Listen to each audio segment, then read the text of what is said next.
Hello, this is Julianne Good, and welcome to Psych One-on-One. We are here to make psychology more understandable with tips for you, your family, and friends to make your lives easier.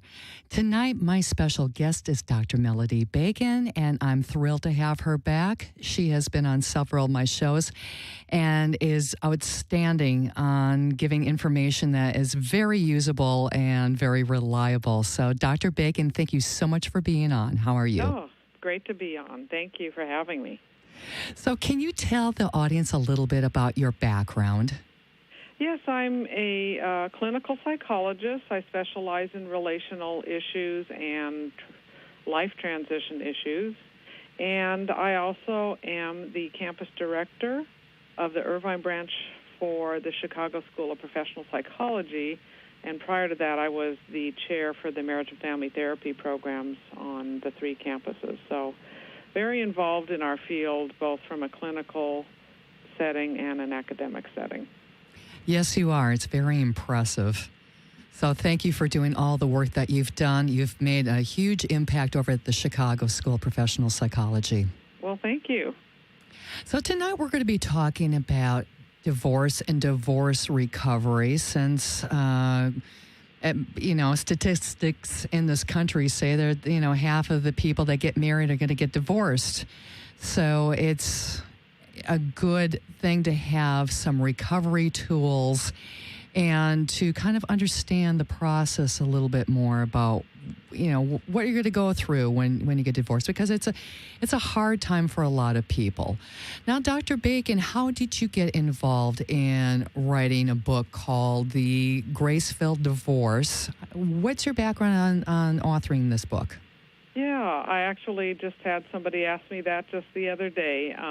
He asked me if I'd actually gone through one myself, which I think was a good question, and the answer is no. I actually was widowed at a fairly early age, in my early 30s, and that is part of the story of this book, which kind of occurred as my friends were starting to get divorced, and we were comparing notes, so to speak, and I had been through my grief process and noticed that there were a lot of similarities, but there were no rituals, there was no validation of grief and loss for the person getting a divorce.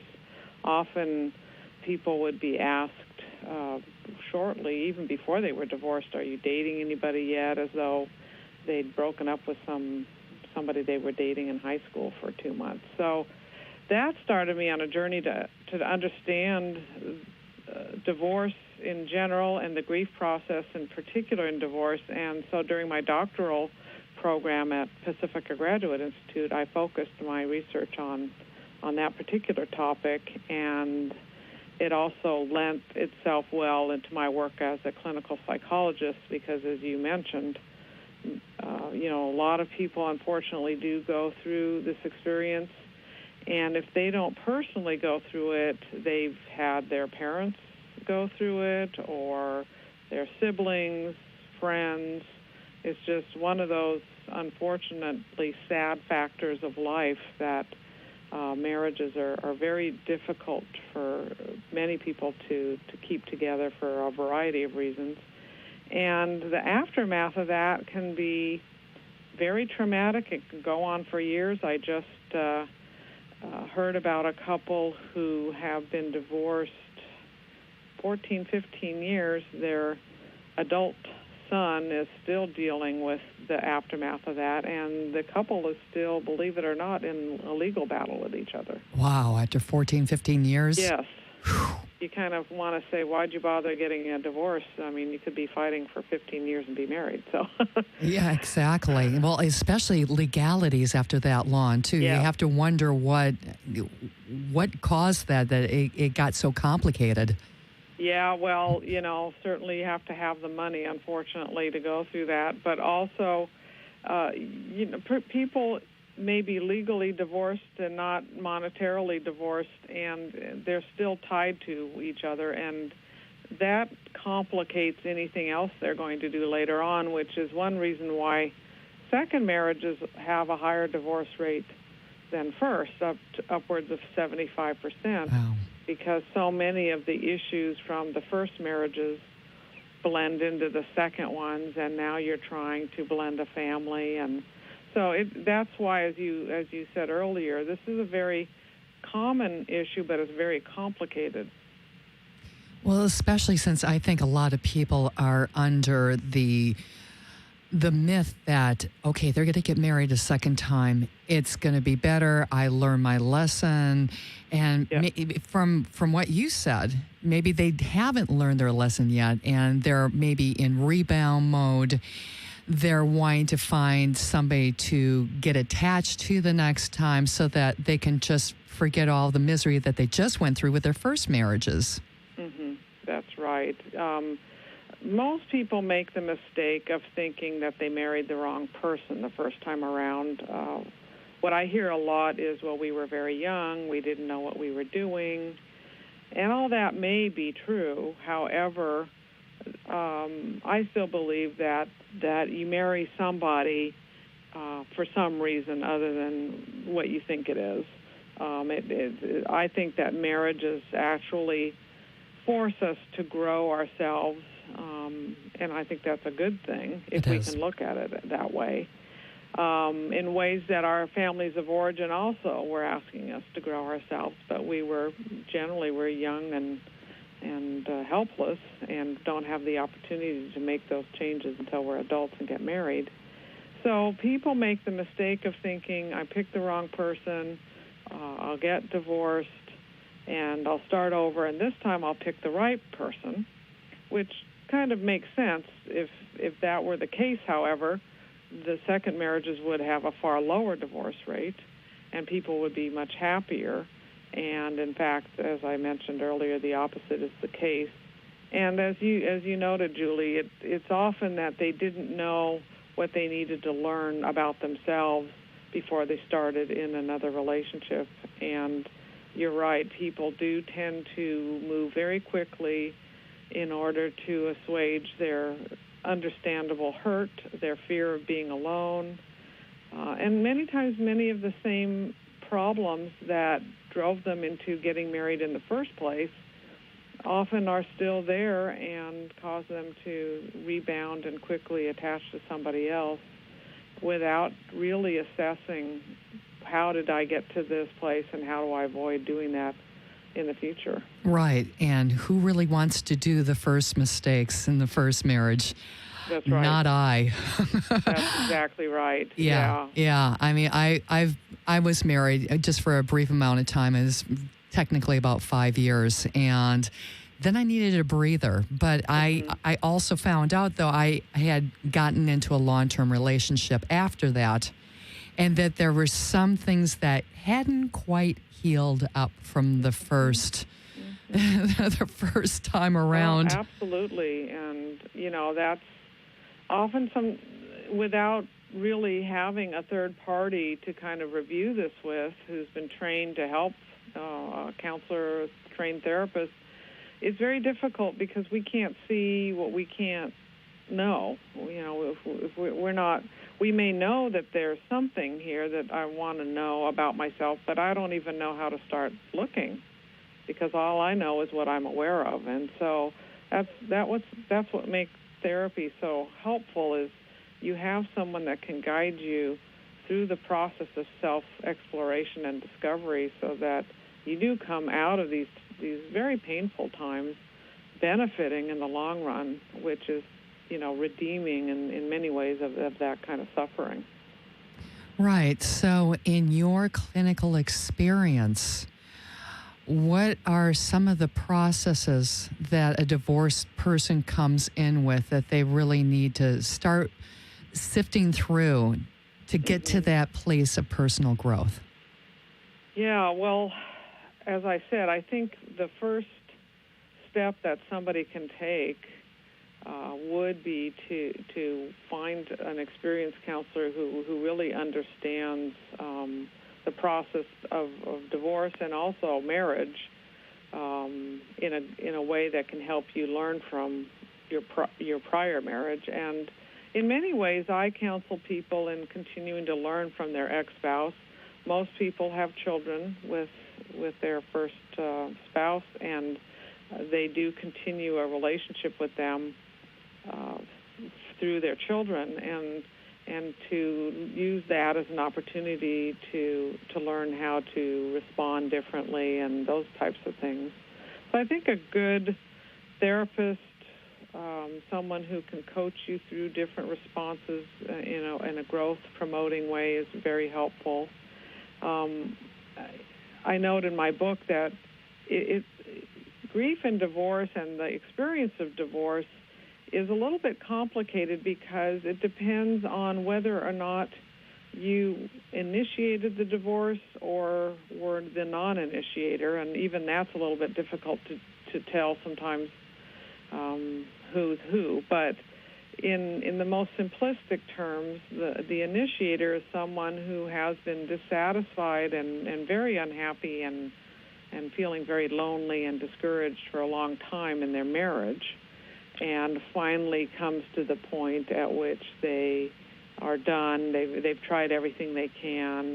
Perhaps their spouse is completely uninterested in going to counseling, or if they're unfortunately using drugs or alcohol, not discontinuing that and getting into some kind of recovery. So you have that person who has to go through a lot of the grief and pain while they're married. And so by the time they're done with the marriage, they have processed a lot of that, even though it often surprises people who do initiate a divorce how much sadness they still have to process. And then there are those who probably on some level know their marriage isn't all that great, but for whatever reason, they're not as miserable as the initiator. And so when they're told, I want a divorce, they're kind of shell-shocked, and they have a different experience afterward, often doing a lot of bargaining and pleading and trying to get the person not to leave. It's like the Elizabeth Kubler-Ross stages of death. Very much so. It's much more similar for the non-initiator because of the unexpected quality of it, and so sometimes people will find if you ask someone, did they have any grief after their divorce? Somebody might say, no, I was just happy. But if you explore further and say, well, how about during your marriage? Oh, yeah, I was, really unhappy and lonely. That's the initiator's experience. But as you rightfully noted, the non-initiator then has a different process and often kind of envies the initiator who seems to be moving on blissfully, even though that's really not the case usually. But they certainly are in a different phase of grief. So to understand that, you are going to, one way or the other, need to grieve the loss of the marriage, maybe not as the way it was, but as the one that you hoped it would be. The intact family you wanted to have, the lifelong marriage, the dreams, the hopes, all the things that were tied up in that marriage. There needs to be a time period of grieving, and that kind of will come up periodically at different times for different people and different situations. And my experience is people really short-circuit that because it does hurt, and most of us don't really like feeling pain, and so we do what we can to quickly get rid of it. But in so doing, that pain doesn't go anywhere. It just goes underground, and I think that accounts for the vitriolic kinds of legal battles that we often hear about, and the ongoing issues that then negatively affect future relationships and your children and yourself. Right. And as being an initiator, the person may feel relief for doing that and finally go, okay, great, I can just put this behind me. This was a huge mistake. But then, the shame comes, the guilt comes, the heavier processing of the deeper emotions, just trying to deal with all that can be pretty complicated too. And then of course, the husband or the wife is going to look at the other person as being the bad guy. Yep. And also the family and the friends. How could you possibly have done this? And that's right. Right. And then all of a sudden you have people taking sides, and that can get really ugly. Oh, yeah. Yeah. And, I think you're right. There's initial, for the person who's initiated in particular, there's a relief, almost like a claustrophobic person kind of getting out of a claustrophobic situation. But then, as you said, the dust settles. Most people do feel guilty about the pain they've inflicted, and then shameful in that often comes up in feeling like a failure. Other people can make it work. I couldn't. And then, as you said, sometimes that also gets conveyed through family, friends, kids, and if somebody is in certain religious traditions where there's a proscription against divorce. So that's a big load to carry in trying to move through successfully. And again, not processing it with someone really makes it almost impossible, because these are such fundamentally large feelings and very difficult. You really need someone that can walk alongside you and help you get through to the other side. Right. It's very helpful. Got to have some support while you're going through the process. Yeah, and that's another option as well. There are divorce recovery support groups that can be helpful particularly if they're facilitated by a licensed therapist. I've found that sometimes the non-facilitated groups end up dissolving fairly quickly because people start, getting together romantically, and they become less helpful. But if you have one that's time limited, usually they're about 8 weeks. A lot of churches will do that, and you don't have to be affiliated with that religious tradition to go. But they will have a very structured format, and it can be very helpful to be with other people who are going through the same thing and not feeling, so alone in the whole process. Yeah, because to sit there and isolate on it just makes the pain worse. It does. Yeah, absolutely. I mean, I think to go through any pain alone is probably the worst that you can do to yourself, and it's a natural response for many people because of the shame. And often my clients will look around and see other people and say, well, everybody's doing okay, but nobody advertises, on their shirt sleeve, I've had a horrible day, or I just left my spouse, or my spouse just left me. People present an okay look to the world, but the truth of the matter is you just don't know the pain that anybody is going through or has gone through. And that's where a support group can be so helpful, because it kind of takes away some of that stigma that you're the only one, and other people are being successful at something that you haven't been able to somehow manage to succeed at. And I think the other component to that is reading books can be very helpful as well. I think there's a combination of things of, reading about other people's experiences and how they got through something can really help you to, first of all, not feel so alone, and to have a little bit of a roadmap going to a support group, and then going to a good counselor.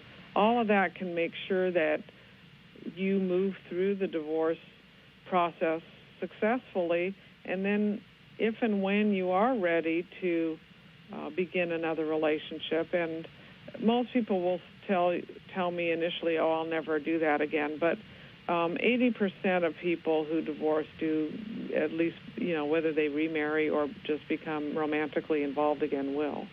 And so it's a way of kind of preparing yourself to move forward on a lot of levels. And in my book, a lot of the people I interviewed were amazed at how that process that I just described of support group, of counselor, of self-exploration through reading and journaling actually opened up other areas of their lives. Many of the women I interviewed ended up in different careers, getting education that they hadn't planned on. And that was an unexpected outcome of having done the hard work of self-exploration and self-development, but it was, a really nice outcome that people celebrated. Right. I can attest to that one. My life took off after I got divorced, and it was a while, but, but it's moved in such positive directions that, I don't think I could have done that within the marriage that I was in. So, but at least I've got that insight now. It took a while to get there, but it's really possible. I agree with you. Oh, yeah, and I think to allow yourself the time to do that, because it's like anything else. There's not a specific time frame. We'd like to have one, but that's not the way it works. And I will say that it's an interesting phenomenon that in our culture, there's kind of this, maybe not so common now, but certainly years ago, the assumption that women are chasing men to get married and men don't want a ball and chain around their ankle. But the truth of the matter is that men will not stay single very long after, whether they're widowed or divorced. They don't do well for the most part being single. And so when I was doing my research for my dissertation, which later became my book, I ended up focusing on women just because it was too difficult to find a man who was single for more than a year after their divorce. And that's not a judgment, about men in our society. It's just an interesting phenomenon. It is, and I bet a lot of people don't know that information. No, they don't. Yeah, and there are also a lot of statistics about men health-wise, and single men don't do as well physically either. So true. It's if one can at least commit to a certain length of time after your divorce, and we all know that for some people, divorce isn't all that quick. I mean, even if you don't have an acrimonious divorce, you need at least six months from the time you file.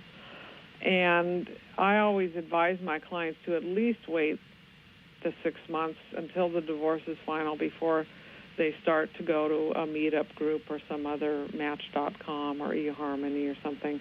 I understand that it's nice to know that you're still attractive, and people often get on these sites to see if anybody would even want to go out with them. But the problem with that is usually, most of the time, yes, there are people who want to date. And when you haven't even gotten your divorce final, it's very hard to start a new relationship when you're in the middle of all that emotional upheaval. And it usually doesn't work out very well for either one of the parties. Right. It's not too pretty in some circumstances. Right. Yeah, most definitely. Okay.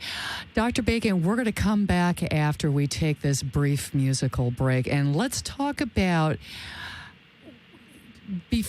when people are planning on getting married. What are the concepts behind getting married nowadays? I mean, that would be really interesting to kind of dig into the viewpoints and see where we're coming from in America. Great. Okay? Wonderful.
to Psych One-on-One with Julianne Good and Dr. Melody Bacon. We are discussing divorce recovery. And before the break, I was asking Dr. Bacon about what are the viewpoints now on marriage? Are we still going into being married with almost rose-colored glasses on, or are we really looking at what we're getting into most of the time? What would you say, Dr. Bacon? Yeah, that's a great question. And, it's interesting that while I was doing my research on divorce, I wanted to find out about what's been done in terms of marriage and preparing people for that very reason. How do you prevent divorce? And, in fact, I had done, with my husband, who's a marriage and family therapist, we had done a number of workshops that we called Before You Pop the Question. We were trying to reach people prior to them even getting engaged to help them be more prepared for marriage. And it was a tough sell. I was surprised, actually, given the fact that, as we talked earlier, the divorce rate is so high. Most people have gone through some aspect, whether it's their own divorce or their parents or someone they know. And so we thought this would be people would jump at the chance to examine their relationship before they got married. And I remember talking to a young woman about her engagement and suggesting that she and her fiance come, and she said, well, I don't want to find out that we shouldn't be getting married, which kind of surprised me because you certainly don't want to find that out after you've gotten married. Exactly. Let's do it before. But it is a fear, yeah. Yeah. So the funny thing is, you're right, the rose-colored glasses are still alive and well. Now, some people have decided that they just won't get married. They'll live together and have more of a common law relationship and have children and buy homes.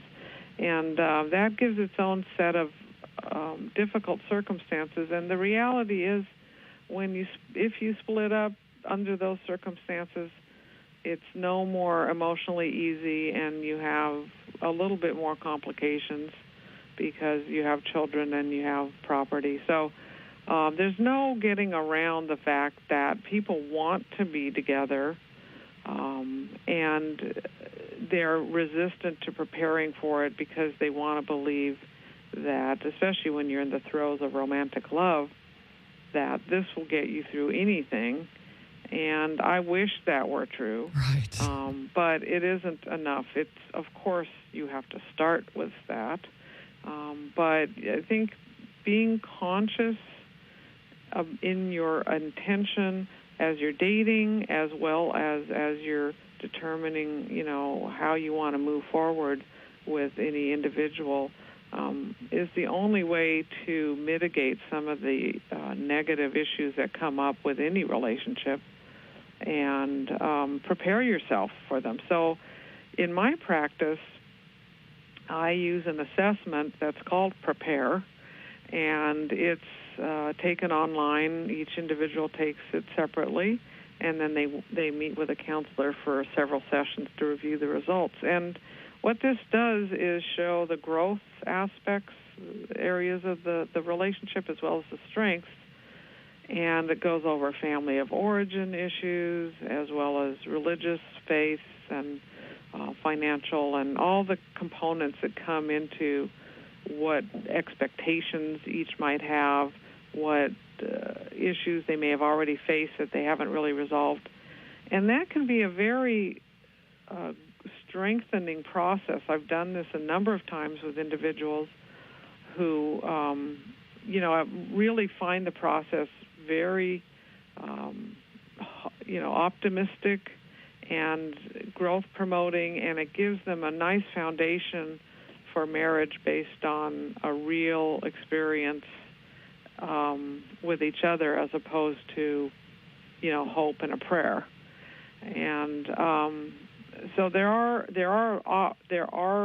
those kinds of options for people that want to move forward a little bit differently.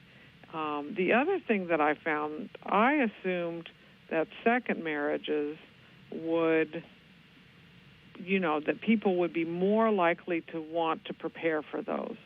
And unfortunately, because I think most of them think they just married the wrong person, they're not any more likely than first marriages to go through 3 or 4 sessions of counseling to make sure that they know, what they're getting into with each other. And it's too bad, because most of the time it's really more of an inoculation by which you kind of know ahead of time 2 or 3 issues that you're probably going to face, or what might happen when your relationship gets a lot of stress, whether it's unemployment or sickness or anything like that, so that when that does happen, you can say, okay, we knew this would happen, we knew this would be the challenge. You're less likely to think of it as, we've got a big problem and we made a mistake. Right, and then all of a sudden the relationship collapses and you're just going, okay, I'm a failure, and yes. Here we go again. And instead of really locking into all those skills that they learned within those 3 to 4 sessions, I think that's a very small amount of time to contribute to building a positive base. That's right. To a successful marriage. You're right. It is. I mean, I don't know if you've ever watched some of these bride shows that are on reality TV, but the amount of money that people are spending on weddings, that's stupendous. It's just tens of thousands of dollars. Yes. And when you think that really the wedding isn't the point, it's the marriage is what is really the important thing. And what kind of a marriage are you going to have? As you said, 3 to 4 sessions with a trained clinician. The prepare costs $30, so that's nothing. So you may be talking $500, max. I often advise parents, if you want to give your kids a great wedding gift, pay for them to have a prepare assessment done. Yes. And like I said, I've done this many times with couples, and it gives them an opportunity to talk in a way that maybe they haven't before. It gives them an opportunity to really stand back and look at their own families, at each other's families, and by the time they walk down the aisle, they've really done everything they could to make sure that they're going to have a strong and lasting marriage, and that's the best you can say. There's no guarantees, even with the prepare, which gives you a kind of an assessment whether you're in a very strong position to get married, or maybe you should think twice about it. Actually, I have, most of the time, the people that I do the assessment with are in of what they call vitalized, which is the strongest assessment you can get. But once in a while, I'll get somebody who's the lowest, which is called conflicted, which means that they're already having a lot of conflict. And even that can be successful, though. I had a couple who had actually gone through one of our trainings, and I don't remember if they were quite that low, but we did an initial assessment before they started the workshop, and they had quite a few issues. And as we were going through the workshop, he was learning more about his family of origin. He'd never thought about them. He'd never thought about how people did things in his family. And you could just see all these light bulbs going on. And he went back and visited them, and he started really a whole process of self-discovery and learning, and he was very excited about it. And, of course, his fiancée was thrilled. And I saw them a couple of years later, and he'd continued on with that, and she was just delighted. I'm sure by the end of the workshop, if they'd taken that assessment again, they would have been much higher. And so, there's hope even in that if one or both of them takes advantage of it. Yeah, that's wonderful to just go through the prepare process. Yep. And then find out where those hidden that hidden information comes out. Yeah. And look, I mean, what a wonderful success story on it. Yeah. You know, because who knows until you really start searching through your history about what you may be bringing into the relationship from your family of origin, which most of us do. Most of us go through that process of we need to heal up something from our family of origin. Heal, change. It's kind of like our language, our native language. We don't really think about how we learned it, but we just speak it. And, sometimes we come into a relationship with a certain relational language, so to speak, not knowing that this is maybe not the best way to handle something. This is just the way people did things. Yeah, so, and it's amazing. It's amazing when you're going through a relationship and you're in the midst of conflict and something will pop out of your mouth and you're thinking, I can't believe I just said that. That's what my parents had said 30 years ago, and it just popped out of my mouth because I'm under stress and duress, and my subconscious is letting loose right now, and so is my mouth. Yes. Yeah, my husband always says that's where your brain got wired, was in your family of origin. Yes. So to rewire it by going back and trying to be different with them and maybe observing them, see, well, how do people do conflict in my family? Do they just get real quiet and try to ignore things and move away from each other so they don't have conflict? Or do they fight a lot and get into each other's business and tell each other how to live their lives? And, you can often get people from both sides of those spectrum marrying each other. And, it kind of balances out initially. The person that tends to get quiet keeps conflict from getting too heated. And the other one that'll stir it up will keep the relationship from getting too cold. But over time, they get polarized, and that's usually what I see in my practice, is there's somebody who comes from a family where the default is we just don't have conflict, but we have a lot of distance, marrying to somebody whose family has a lot of conflict, but unfortunately, that can be painful and wounding in its own way. And so knowing those things going in can really help prevent a lot of that unnecessary heartache and help you learn how to change a default that you don't even know you have. Right. So being able to have that insight and stopping yourself in those tracks when you see it going into the same fight, flight, conflict area. That's right. And challenging it, saying, you know what, I don't want to do this anymore. This is not getting us anywhere. This is pulling us apart. This is causing more conflict. This is bringing up stuff from my childhood that I thought was long gone, long buried, and I don't want to have anything to do with it. So just being able to stop and sometimes just take a deep breath and not blurting out, not adding to that conflict, maybe taking a deep breath and saying, okay, this is what I'm feeling right now.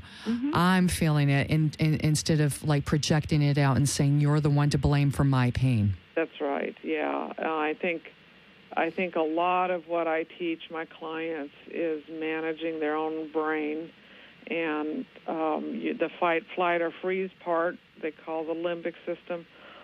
That one takes over pretty easily when we're in pain or conflict, to the point where the part of our brain that does the thinking starts to shut down. And as you said, if you can take a deep breath, quiet yourself, maybe take a little bit of a break from whatever is the discussion, because arguing and yelling, as we all know, just doesn't solve anything. It only wounds and hurts.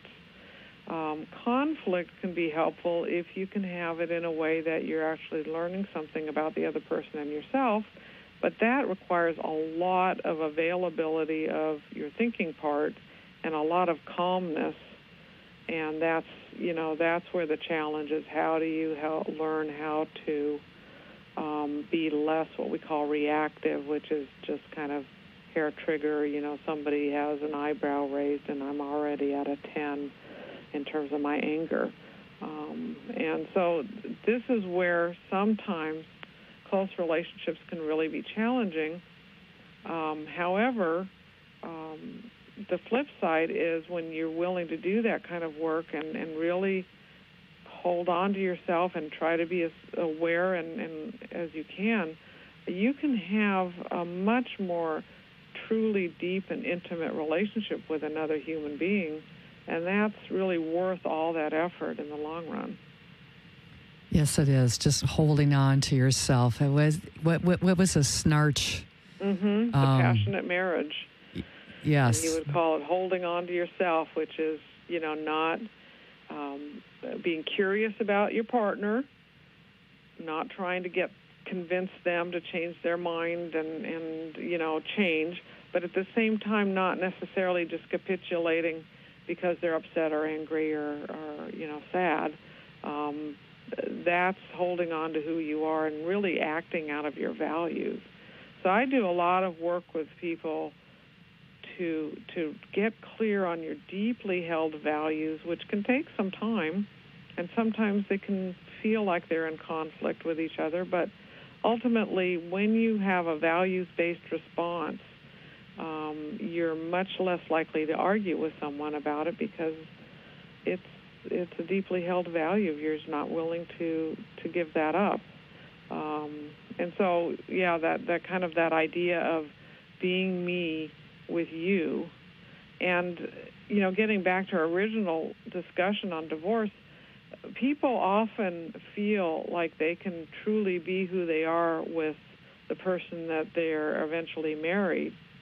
However, things then change, and the theory that I work from, Bowen Family Systems, would say that's because once you're married, that person is now a member of your family, and you start to, over time, treat each other like your family, which, however that was growing up, is how you'll, tend to replicate. And that's why I like to know a lot about a person's family of origin, not to point fingers and to say, anything negative, but to really say, let's just look at the information. Let's look at the strengths that you are bringing into this relationship with, and let's look at some of the challenges on both parties, and then what do each of you need to work on, which is often different, but, that relationship is going to kind of be the catalyst for change in a way that almost no other relationship will replicate except for maybe the parent-child one. And even that can sometimes be less intense because at some point, if you're doing your job, your child is going to leave home and move on into their own life. Whereas if you're married, the idea is you're going to stay married long after that. And so there's a little bit more intensity in marriage because so much of your life is intertwined. It is, especially if you have children, then it becomes even more complicated. Yep, that's right. And and the beautiful thing nowadays is that we have so much information out there on how to create healthy relationships. We do. And it's just so much more than our own parents had. Absolutely. So I think as a society, we need to understand that now. If you came from a dysfunctional family system, you do not have to repeat that. That's right. You can go out and get the information if something is just not sitting right and it's gnawing away at you. You can go out, get some information, go get the personal therapy, go do the group therapy, even hopefully, before you even split up. If you're having marital issues, go do couples counseling. Go get the life anchor and go get some new set of tools in a third-person perspective on how you can save your relationship. Right, yeah, and you actually, even if your partner won't go, I've had many people make significant changes in their lives without their partner participating. They generally didn't have a really negative partner who was, actively being abusive. But they were the one that was motivated to make some shifts in the dynamics of their family and how they were behaving. and to a very good. I mean, I had a man who was came in actually because his son was having panic attacks, and he disclosed that he was too, and he thought maybe he would come in as well, and that we ended up working a lot on his relationship with his wife and his children, to the point where his wife came in one day and just was thrilled because, their relationship had just blossomed, and I never really worked with her. So, it doesn't always mean that if you go in on your own, you will be able to save your marriage. We don't know going in what will happen, but we certainly know that you don't have to wait for the other person to be willing to come in order to make some changes. Right, and try to go in early enough where it's not to the point of crisis, where you are looking to the counselor to be the judge as to whether or not you should stay together as a couple. Because you're right. I think a lot of couples come in at that point. Is that correct? Yeah, I kind of liken it to cancer. And, one of the things in our society that's been so wonderful in the medical field is the fact that we can treat cancer when it's at stage 0. Wow.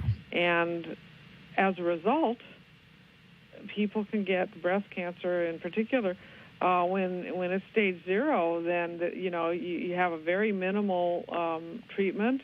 You get rid of it. You're cancer free, as opposed to stage 4, where now you've got hugely invasive and deleterious kinds of treatments just to keep you alive, if you will even that be the outcome. And as you noted, most people, unfortunately, in their marriage come in at stage 4. They're kind of flipping the coin and saying, okay, do we go to an attorney or do we go to a therapist? And that makes it very difficult, if almost impossible, which is why one of the reasons why the outcomes for couple therapy is poor, because people do wait so long. That being said, I have been privileged to work with clients who had the wherewithal to come in earlier. I worked with a couple who hadn't even been married a year yet, and she came in initially, and then he did. They both changed very quickly. And I asked her what made her decide to come in so soon, because it's very unusual.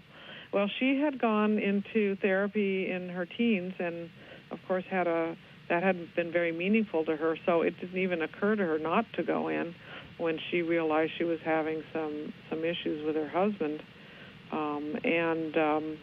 Things turned around very quickly because they still had a lot of goodwill and love and respect, and it was a matter of fine-tuning things as opposed to trying to resurrect something that maybe is dead and gone already.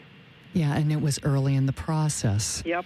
Because a lot of people don't realize that the first 1 or 2 years of marriage can be the roughest, because you're trying to make that transition and learning compromise. Oh, yeah. The most divorces, actually the majority occur in the second year of marriage, which kind of goes against our mythology of the first year kind of being this blissful honeymoon period.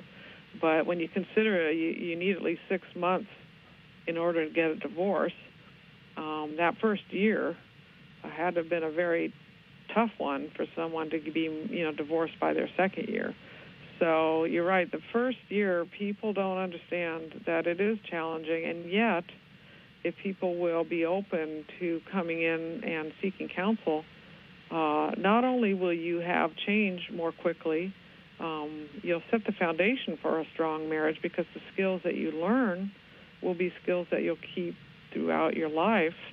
And you don't have to go for as long, because, everything changes so much more quickly. But we have this resistance because people are ashamed to go in.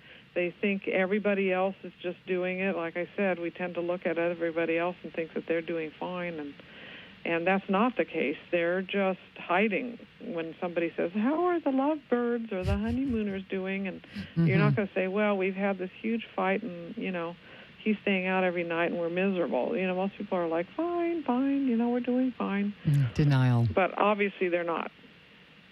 Right. Yeah, so I think that's, if people could overcome their reluctance, it used to be 150 years ago, people wouldn't go to the dentist because, mainly all they did was pull your teeth. And as dental care got better, they've been able to turn things around to where people will go in when there isn't a problem. And I think to have that kind of mindset with the marriage, which is, well, let's not wait until things are bad. If we've gone around and around about an issue enough to where we realize we're really stuck, let's go into someone, review it, deal with it, learn something, and move on, much like you would if your car was acting up or, you felt like maybe you had a cavity. I think if we could get it less stigmatized to go in and get some coaching, I think, you'd see a much higher success rate of marriages and happier marriages. Even those that stay together aren't always happy. Yes, I highly agree. That's some great advice. So do preventative, intimate relationship care. That's the key. Yeah, don't wait too long. Right, exactly. So, Dr. Bacon, can you tell the audience how they can order your book, The Grace-Filled Divorce? We've got a couple minutes left. Yeah, certainly it's on Amazon. There's a Kindle version as well as the paperback if you want a hard copy. You can also go on my website, thegracefilleddivorce.com, and I'd be happy to send you a copy and autograph that for you as well. So those are the three main ways to get the book, and I would love to have your listeners purchase it and let me know what they think. I'm available on my blog anytime. They can make comments, ask questions. I'm always happy to help in any way. Wonderful. Thank you so much, Dr. Bacon. You're so welcome. I always appreciate you being on. So it's always a pleasure. We look forward to having some more shows with you. Super. That would be wonderful. Yes. Thank you very much, Dr. Melody Bacon. And if the listeners would like to contact me, my email address is jgoode8@verizon.net. My office number is 562-234-4650. I have an office in Cerritos, California. Please contact me if you would like to set up a session or if you have any show ideas or comments. I would love to hear them. That would be wonderful. I would like to thank my board operator, Jenny Guzman. Did a great job, girl. The executive producer, Jeremy Hansen. Thank you so much for keeping Skidrow Studios on the air and strong. And if you would like to see me on video, Psych One-on-One is also at therapycable.com. That is a great source for many therapy videos on various subjects with various providers. So go check that out also. I would like to thank you so much for tuning in. If you would like to tune into any other previous programs, Psych One-on-One is on the podcast area of iTunes. And also we have at skidrowstudios.com, we have a whole library of Psych One-on-One shows and also other shows that are very interesting. Please stay tuned to the Qumran Report right on after me. So this has been Julianne Good for Psych One-on-One. Take care of yourselves. Take care of each other. Bye now.